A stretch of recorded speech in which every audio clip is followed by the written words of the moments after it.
बिस्मिल्लाहिर्रहमानिर्रहीम। अस्सलामु अलैकुम। बखर मेरान जे कप ते हुअण करे सिंध जो मशगूल तरीन बंदरगाह ऐं वापार जो ख़ासि मर्कज़ हो। हीउ सोणू सताब शहर केतिरे वक़्त ताईं उत्तर सिंध जो तख़्तगाह ऐं वॾी मार्केट हो। उरवण जे फिटण खां पोइ हिन जी सनअत हुर्फ़त ऐं वापार में वाधारो आयो। ख़ासि करे मुग़लनि जे दौर में हिन वॾी तरक़ी कई। उन ज़माने में बखर जी उपत 1,14,947 दाम हुई। फ़ी रुपयो 40 दाम जे बराबरि हो। वापार जे लिहाज़ खां बखर हिंदुस्तान जे वॾी मार्केट लिखियो वेंदो हो। हिन जो वापार ॾूरांहें मुल्कनि सां हलंदो हो। उतां केतिरा ई रस्ता फुटी निकिरंदा हुआ जेके सिंध खे ॿियनि ॿाहिरियुनि मुल्कनि सां ॻंढींदा हुआ।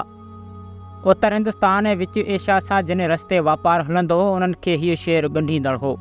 अफ़गानिस्तान ऐं ॿियनि उत्तरी मुल्कनि सां वापार हिकु शाही रस्ते हलंदो हो जेको बखर खां शुरू थी सुलेमान हालार जे जबलनि जी क़तार जे आसान लकनि विचां बोलान दरिया मां लंघे कंधार मरी रोड मां थींदो तुर्कमानिस्तान में वञी ख़तमु थींदो हो।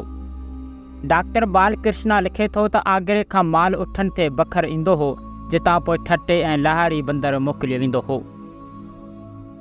17वीं सदीअ जी शुरूआति में बखर खे दरिया जे किनारे ते हुजण करे सियासी ऐं तिजारती हैसियत हासिलु हुई।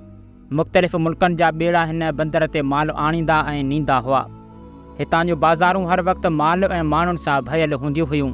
पोर्चुगीज़ सैलानी मिस्टर स्पास्टन लिखे थो त उत्तर सिंध जो मुख्य शहर बखर हो।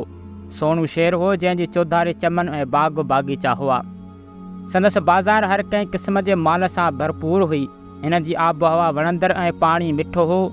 मानेरीक लिखे थो त बखर में बाग़नि जे करे मेवो तमामु घणो आहे ऐं मुल्क ॾाढो सरसब्ज़ ऐं शादाब आहे। हितां हर साल ईरान ऐं ख़ुरासान ॾांहुं उठनि जा काफ़िला माल खणी वेंदा आहिनि। उन दौर में सिंध में आलिशान क़िस्म जो कपिड़ो तयारु करण जा जेके मर्कज़ हुआ तिन में बखर बि हिकु हो। हिते जंगी हथियार बि ठाहिया वेंदा हुआ। जोसफ सेलबैंग लिखे थो त बखर में ॿिए सामान खां सवाइ तलवारूं बि ॾाढियूं सस्तियूं ऐं उमदियूं हुयूं। बखर जे खीर मखण बाबति अंग्रेज़ी एजेंट लिखनि था त बखर में ॾुध ऐं लस्सी बहितरीन क़िस्म जी तयारु थिए थी। हिते तमामु घणो मखण ऐं गिह जो वापारु हले थो। अहिड़ीअ तरह बखर जो शहर सिंध जे तारीख़ ऐं तिजारत में अज़ीम किरदारु अदा कयो। तिजारत ऐं सियासत खां सवाइ बखर अलमी लिहाज़ खां बि वॾी तरक़ी कई। हज़रत नूह बखरी सैयद मोहम्मद मकी ऐं संदसि फ़र्ज़ंद शाह सदरुद्दीन ख़तीब जहिड़ा आलम ऐं बुज़ुर्ग हिते दीनी तालीम ॾींदा हुआ। सन 1314 ईस्वीअ में जॾहिं इब्न बतूता सिंध में आयो तॾहिं हिन बखर जो आलमनि सां मुलाक़ातूं कयूं ऐं संदसि साराह कई। समन जे दौर में बखर जंहिंखे तारीख़ में फ़रिश्ता जे मुबारक नाले सां सॾियो वियो आहे सा पाक सरज़मीन यकीन वारनि जे मुलजा ऐं आरफनि जो सरचश्मो रही आहे। सॼी सिंध में बखर जहिड़ी मर्दम खेज़ ज़मीन पैदा न थी।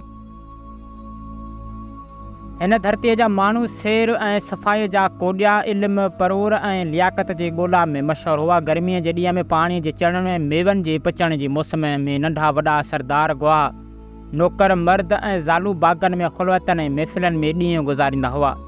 हिन सरज़मीन में ख़ासि ॻाल्हि हीअ हुई त हिते जा गुल निहायत ख़ुशबूदार हुआ। हिन सरज़मीन ते केतिरनि ई बुज़ुर्गनि आलमनि ऐं वलियनि जा मज़ारू आहिनि। बखर पुराणे ज़माने में हिकु ॿेट जी सूरत में मेरान जे विच में हो। बखर जे क़िले ऐं पुराणे सखर जे विच में जेका दरिया जी शाखा आहे सा 100 गज़ वेकिरी आहे। बखर जे क़िले खां अटकल 7 मीलनि जे मुफ़ासिले ते उरवर वीरान दड़नि जी सूरत में मौजूदु आहे। तारीख़ में बखर जो नालो हिंदुनि जे दौर में नथो मिले। चवण में अचे थो त उरवर जी वीरानीअ खां पोइ उतां जा रहाकू लॾे अची बखर में रहिया ऐं 7वीं सदी हिजरीअ में मथज़ बखर नालो पियो। जंहिं लाइ आम रवायत आहे त सैयद मोहम्मद मकी रहमतुल्लाह अलैह बखर यानी बाख फुटण महिल हिन जाइ ते आयो ऐं उन वक़्तु चयाईं त जैलुल्लाह बखर ते फ़ी यफ़अतुल मुबारकत यानी अलाह ताला मुंहिंजो सुबह बरकत वारे हंध ते कयो आहे। तंहिंखां पोइ हिन जाइ वारो शहर बखर सॾिजणु लॻो ऐं होरियां होरियां सिंधीअ में बखर थी वियो।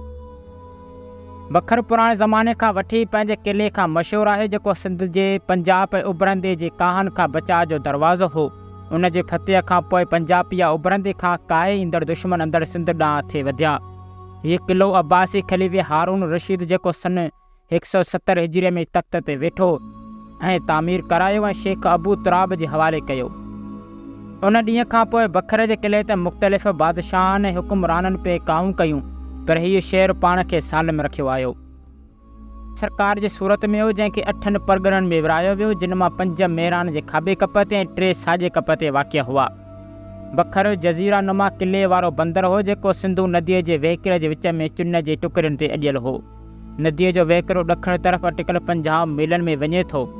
8 सदीअ में सिंधु नदीअ पंहिंजो वहिकिरो मटाए उरवड़ खे उजारे टकिरियुनि जी कतार खे हटाए अची कटियो, पर बखर वटि ज़मीन पुख़्ती हुई जंहिं दरिया जी खाध जो मुक़ाबिलो कयो। बखर जो क़दीम नालो फ़रिश्ता आहे।